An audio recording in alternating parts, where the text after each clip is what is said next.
All right, in this lesson right here, what we're going to do is take a look at the game loop class. Now, with any game, or just about any game, if you will, there's a game loop. Yep. That's right. And game loops are, well, they really are the heart of a game, if you will.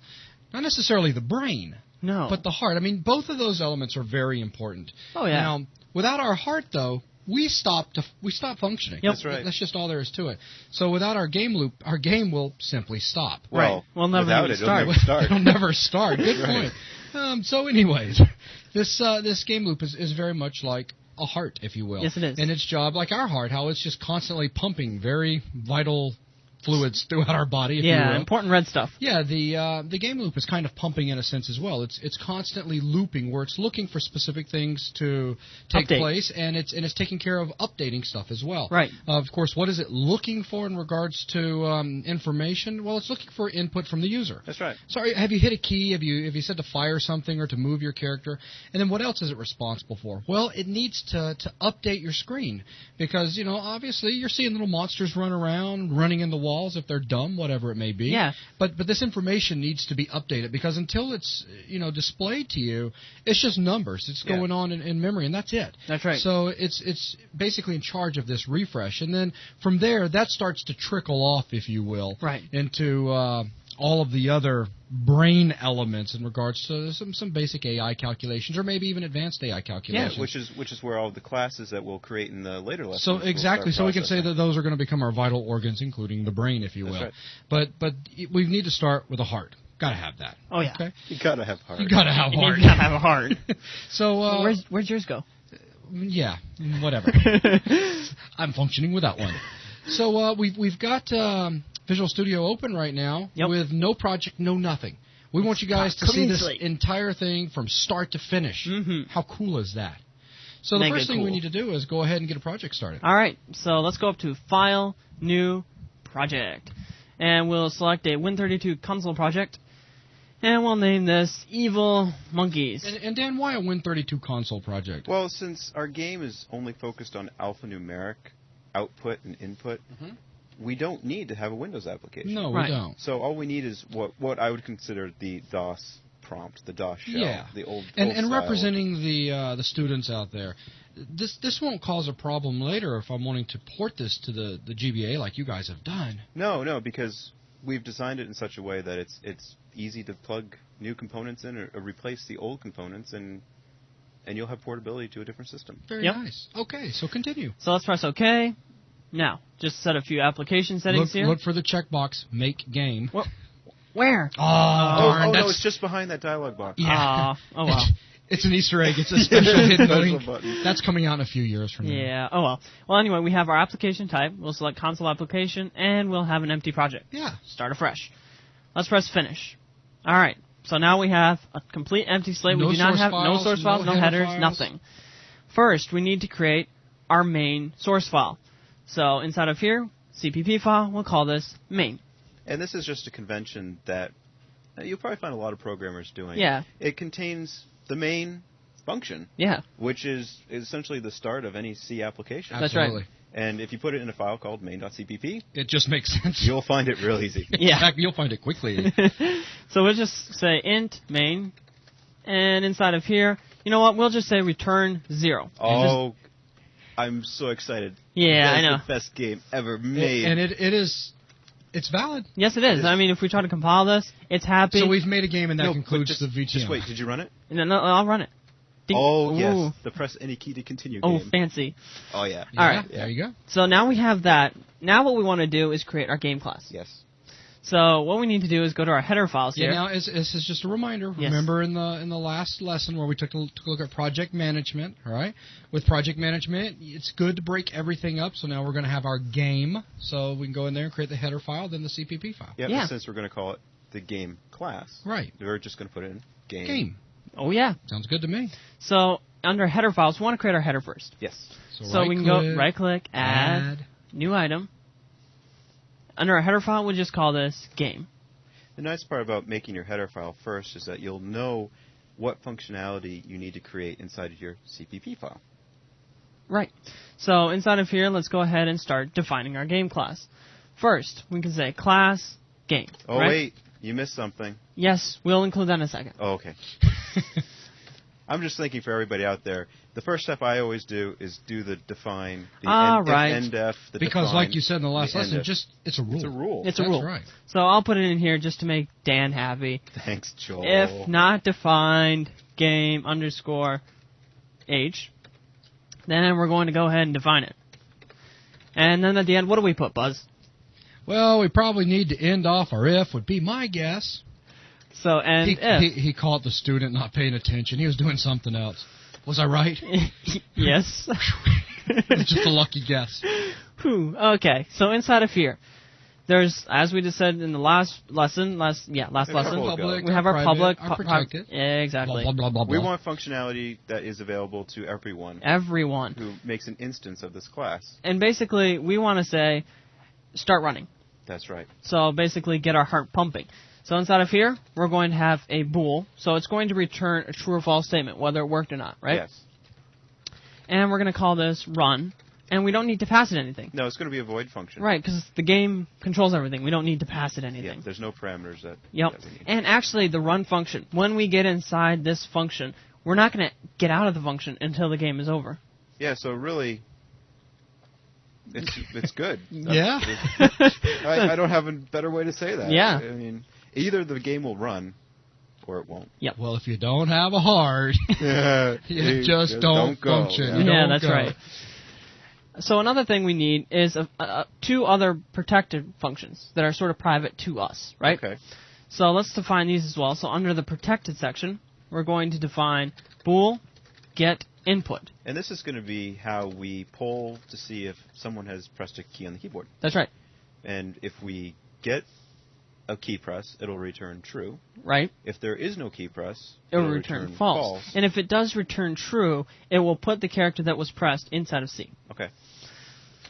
Now, another function that we talked about is the timer update function.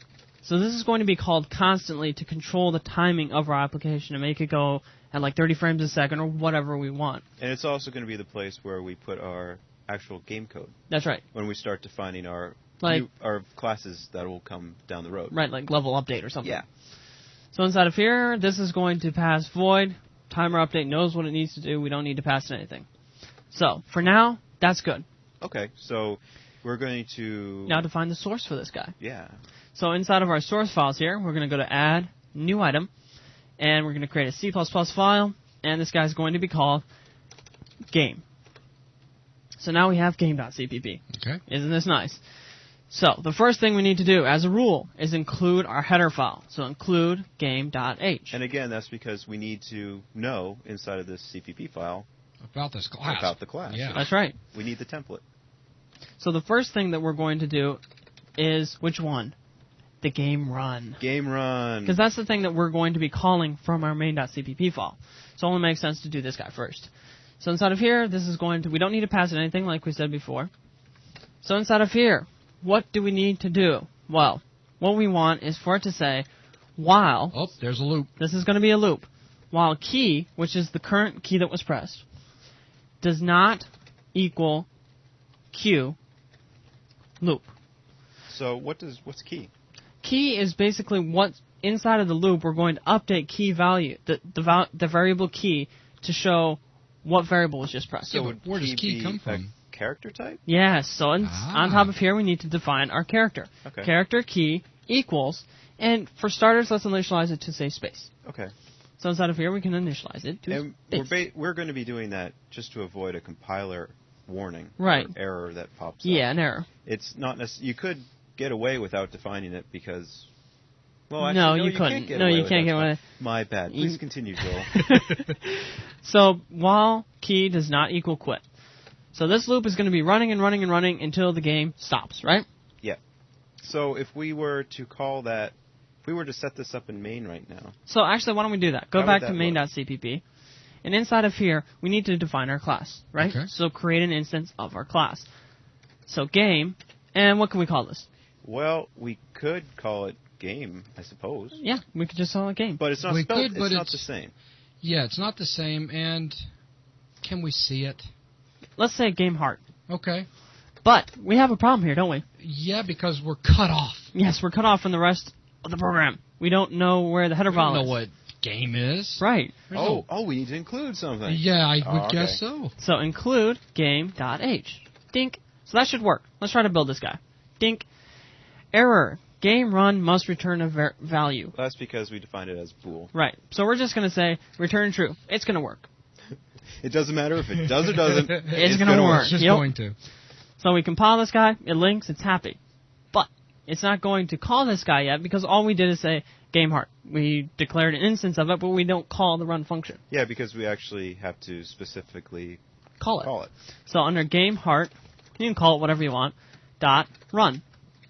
In fact, it might show up as being a different file, a different variable later on. Yes. Yeah, you never know. Crazy things happen.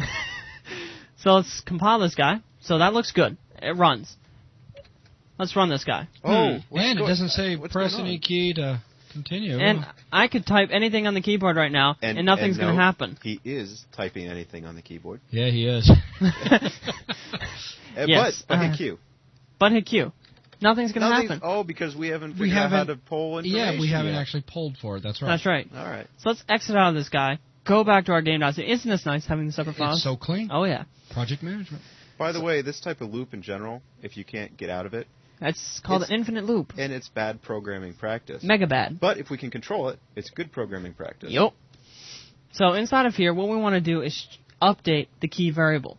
So inside of here, we can say while not, because remember, our get input function is going to return true or false depending on whether or not it hit it, right? Okay, so if you hit the keyboard again, it'll return true. Right. So get input and pass it. Remember, as we did before, in the pointer section, right? We can say the address of key. So we're passing get input the address of key. Dink.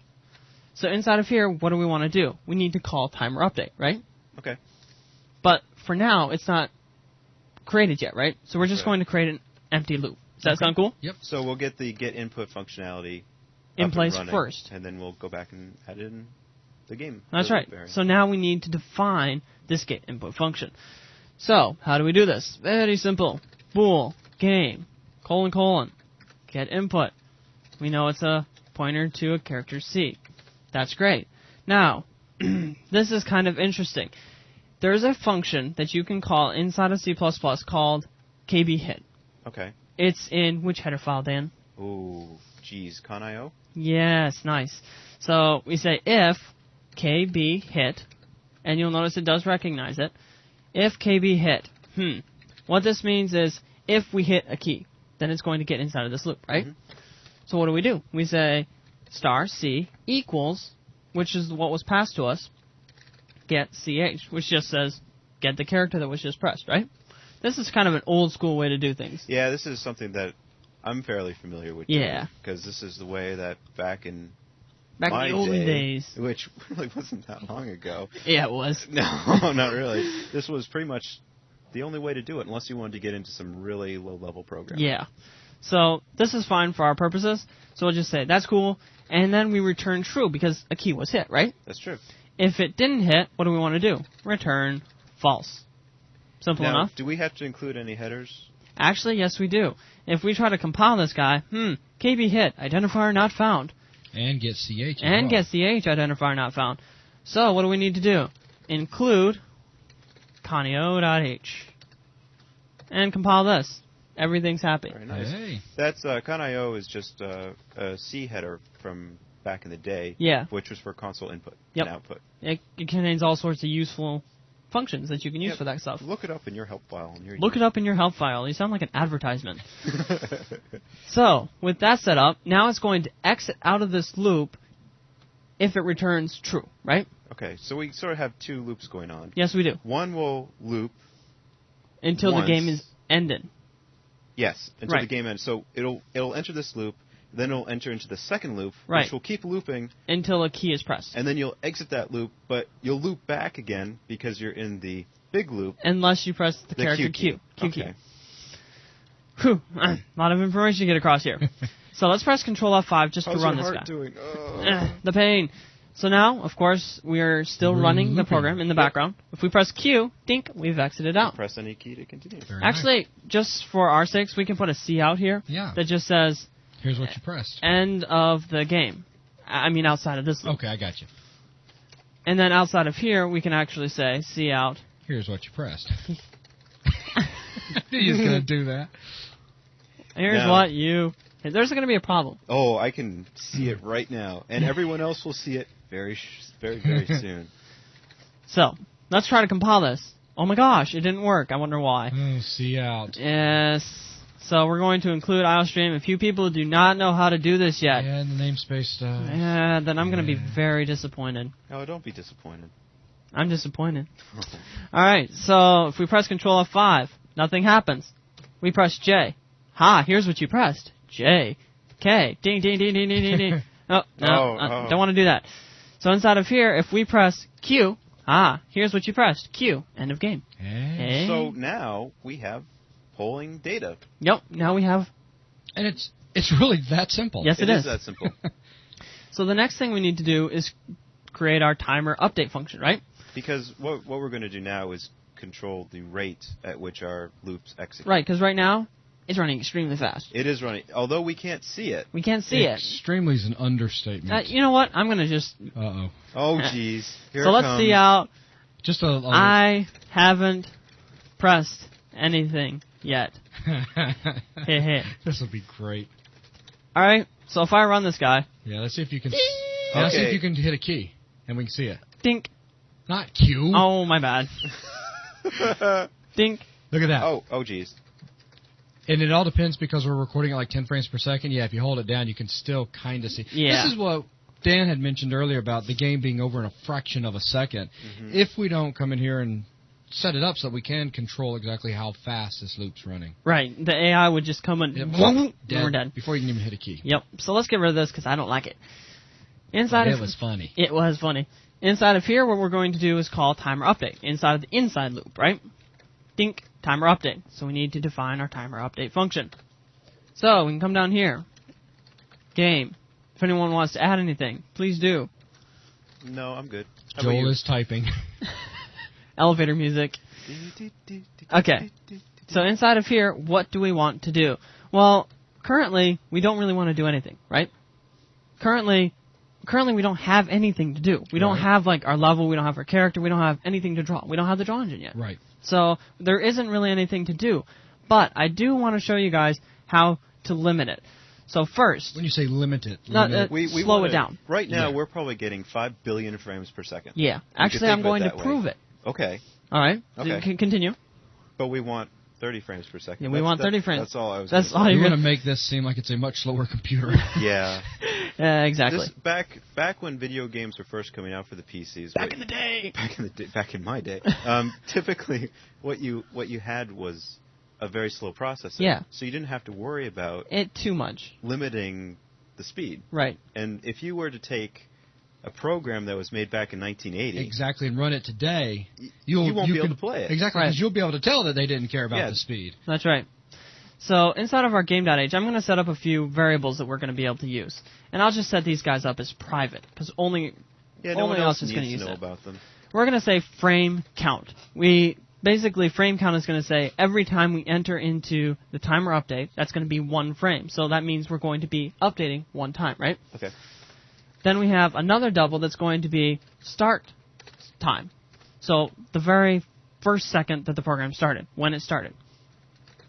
And finally, we're going to have a last time function, which basically is just going to take how long it was that... Well, you'll see in just a second, right? Okay. I'll have faith in you, Joel. Oh, okay. That's very reassuring, Dan. So inside of here, inside the timer update, we want to say frame count ++. So every time it's called, it's updated 1. Incrementing that. Right. So if we were to print that in 5 seconds, we would have a very large number. Yes, we would. Mega large number. How quick this right. process. In fact, why don't we just put this out at the very end? What did I call it? Frame count. Frame count. I knew that. And just as soon as you get in there, hit Q. Ink. Oh, okay. I did not initialize the variable. Yeah. That's bad. That's probably especially if you want to add 1 to it every time. Yeah, exactly. It's usually good to start at 0. All right. Start Q. Dink. 32,821. So it was incremented that many times. That's a lot. That is a lot. And about the second it took for you to hit Q. Yep. Yeah. So that's really, really fast. So how do we get the current time of the processor? Well, there's a function, a Windows function called time get time. And we're going to use that. It returns to us basically the number of milliseconds since the computer started, right? Yep. So we can use that to calculate how long our program has been running. So at the very first, we say, okay, what's the start time? How many milliseconds has the computer been on? At the end of your application, you check time get time again, and minus that by the start time, and you got the current amount of milliseconds that your program's been running. That makes sense, right? Yes. So inside of here, we can say time start time equals time get time, and it recognizes it. But we will have to include some stuff. Yes, we are. Check this out. If we do this, dink, time get time not found. Well, this is located in Windows.h. Yep, which is platform dependent. This is for Windows. This is for Windows only. If you have if you're running with a different, what am I, operating system? OS. Thank you. Like, say, one Linux. of the ones that Linux or one that's like a fruit. Yeah. Yeah. You'll have to do some research and dig up the call that you'll need. Let's try this again.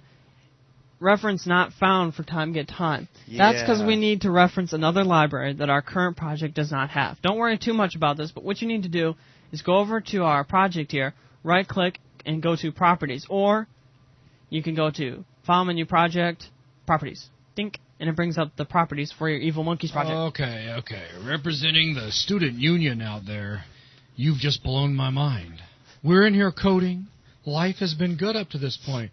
Now suddenly you're wanting to go off into these dialogues and property. What's going on here? So basically what's happening here is, remember, we have a compiling and linking part, right? Okay. So at the linking stage, actually let me cancel all this real quick. When we compiled it, it said, oh, okay, Windows.h points at a time get time. So I must know where that is, right? Okay. When it gets to the linking process, which actually takes the functioning data and puts it in, right?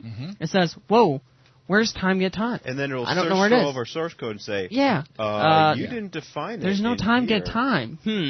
So basically there's these libraries that contain references to where the code is. Yeah, and we're actually already using some libraries. Yes, we are using some libraries. But we don't have to worry about it because they're standard. Right. This one is kind of something that you need to tell the linker, here's where it is. Yeah, because you don't want to link to a file if you don't need it. If you link to 1 million libraries, your thing is going to be huge, and you don't need it to be. Does that make sense? Yes, that's much better. Okay. So let's right-click, go to our properties here, and to define extra libraries that we can link with, we can go to Configuration Properties, Linker, Input, and Additional Dependencies. What's this going to be? WinMM.lib. Which is the media library. Because in Windows, media needs to deal with time. Yep. And so if you need a really nice, accurate timekeeper, here's where to go. This is where you go. Whoa. Representing the student union out there, how do you know what header file? I mean, when you start getting into all this external stuff, I mean, I want to go out there and start building my own cool games like this and interesting programs. How did you, WinMM.lib? Did that fall out of the sky? Check this out. The neat part is, with anything in programming, you're going to have to do a little bit of legwork and a little bit of research. I know. Well, check this out. If you don't know what's going on. If you have time get time, right, you can click on it and press F1. This will bring up MSDN. This is a collection of the developer network, that contains all sorts of wonderful articles telling you how everything fits together and works. Well, it is context sensitive. If you click over time get time and press F1, it will search its database, its entire records, and say, there's this article on time get time. Okay. And it's going to bring up MSDN and say, ooh, check this out. We have information on time get time. The time get time function retrieves the system time in milliseconds. That's great. But what if you didn't know about time get time? If you didn't know about time get time, what you could do is search MSDN for time-related things. Yeah. Right. Yeah. And you're going to get a lot of results because MSDN is huge. And this goes back to what Dan was saying then, because then you're going to have to do the legwork. You're going to have to start going through and reading to see what really targets what you're looking for. Right. Just type in some key. It's like searching a library. Right. So we know if you know the concept of what you're looking for. In this case, we want milliseconds. Yep. We want time information. It's easier to find what you're looking for. That's right. So we could come down here in our time get time, and if we look down here, you'll notice it says library, use winmm.lib. Okay. And it says to include windows.h. So everything's cool. So let's exit out of this guy. And this is working this is working good. If we try to compile this guy now, dink, linking, woo, successful. Hey, it's good. So it's good since we have WinMM linked to it. So now we know that's good. Now time get time is set. Now we can come down here and say cout time get time. So this is the end of the program. So how long have we been running? Time get time minus start time. This is going to give us how long our program has been running, right? Right. So we can say... At the very beginning, we grab the start time. Which say is 10. Yeah. And say we end the program at 20. 20 minus 10 is 10. Yeah. Which is how long we've run the game for. Yep. So if we run this guy now, I just have time get time minus start time, and then I just print out milliseconds so everyone knows. Think, let's say 1, 2, 3, 4, 5, something like that. Think 5.321 milliseconds. So 5,321 milliseconds, which is 5.3 seconds. Yeah. Very simple. So, how do we calculate frames per second? In other words, how many frames have we updated every second? Well, that shouldn't be too hard. If we say, we know our frame count. Frame is frame count, right? Right. And if we do per... Per, that means divided by. Frames divided by seconds. Well, we have time get time minus start time. This is number of milliseconds. And we want to make sure we do the parentheses that Joel just did because of order of operations. Right. If we did it this without... it'd be frame count divided by time get time. Right. Minus. Then minus start time. Exactly. Yeah. So, let's divide this as well, because remember, this is in milliseconds. So if we divide milliseconds by 1,000, that's going to give us seconds. So we divide that by 1,000, and that, you notice this is darkened. So this group... It lets you know, what group you're working within at the moment. Yep. So we can come into here and change this to frames per second. Dink. And we'll just delete this last line. So that should be good, right? Okay. So let's compile this. Everyone's happy. Let's run it. Dink. We are running at 39,906.1 frames per second. Wow, if we could get that on some other video games. Woohoo. Yeah. That would be awesome. It would feel alive. Mega alive. So fluent. But really, we only want this thing running at like 30. Yeah, that we don't want what we have going on here. Yeah, so we need to limit it. Definitely. So let's go to our timer update function. Now, here's what we can do. We can say double, so we're declaring a local variable, and we're going to say current time. And it's going to equal time get time. Again, our current time. Our current time minus last time, which is the last time we got into this loop, right? But of course, have we initialized last time? I haven't seen it. I don't think we did. So what we need to do is come up here and make sure that last time is equal to 0, right? Again, this was what happened with frame count. Yes, it is. We had some garbly... Just whatever happened to be in that memory. So... time get time minus last time. Well, you know what? This value is going to be very, very small. Because think about it. We had 32,000 or something frames a second, right? So that means that every time this is run, what's time get time minus last time? It's usually almost 0. Yes, but it will get bigger. It will get bigger if we exit out of this and don't update last time. But at the end of this loop, what we want to do is say last time equals time get time. So at the end of the loop, we update with the last time we were in the loop. Right. So what we can say is if current time is less than a certain amount, let's just pick a number, 50 for now. If it's less than 50, in other words, time get time is maybe 0 or something like that. Right. Let's just return. Let's not do anything. Let's not update on this. Let's wait a few more milliseconds or whatever. Before you move on, though, Joel, I want you to look at line 49. Aha. Oh, there you go. Yeah. I hope everyone out there caught that. Very funny. Or looked away when Joel did it anyway. Nobody saw that. No. So inside of here, if current time is less than 50, it's just going to return. So frame count is not going to update until current time is greater than or equal to 50, right? So if we compile this guy, and let's run him. Let's just give it a few seconds. 1, 2, 3. Yeah, okay. Dink. Here's when you press. Now it's down to 20.1 blah, blah, blah frames per second. Frames per second, yeah. So we have limited it. Well, think about it. Let's say we want 30 frames a second, which is what we want. Right. How do we get 30 frames a second? If we want 30 frames a second, that means 1,000, which is how long? 1 second. We want it to be 30 frames, right? Yep. That means that we want to run update every how long? Well, 1,000 divided by 30 is 33.33333, off to infinity. Right. So every 33.33333 milliseconds, we want to update, which will give us about 30 frames a second. So let's delete this guy. That means if we change, where was I? Excuse me, right down here to 50. If we change this to 33.3333, or yeah. If we change it to that, we should get around 30 frames a second. Let's find out. If we run this, and let's just give it a few seconds. 2, 3, 4, 5, 10, 20, 30. I'm confused. Okay, dink. Look at that. We get 29.42, very close to 30 frames a second. Yeah. So now we've successfully limited it to be exactly the right amount we want. One more thing we should do, though, is create a define statement so that we can change the game speed whenever we want to. Yeah, this is just for easier programmability. Right. You can keep all your variables that you might want to change in one place at the top of the program, and then when you change that variable, it'll filter through the program because you use that variable in the rest of your program. That's right. So what we could do here is just do a simple define statement called game speed. Speed. And we can define it as 33.3, which is going to give us, let's actually put that. This is going to give us 30 frames per second. Perfect. 30 fraps per second. That'd be pretty tasty to me. Yeah. Chocolate frap. Sure. Do you know what a frap is? No. You don't know what a frap is? Okay. Oh. I think of frappuccinos. Yeah, that's what I think of, too. I was thinking like chocolatey. Okay. Yeah. Yeah. Kind of what a frappuccino is. So game speed is now defined as 33.3. If we compile this and run it, give it about a second, exit out, we get about 29.7 frames a second. Great. Then our end of game. So that successfully basically creates our game class and limits it so that it doesn't go too fast or too slow. Okay.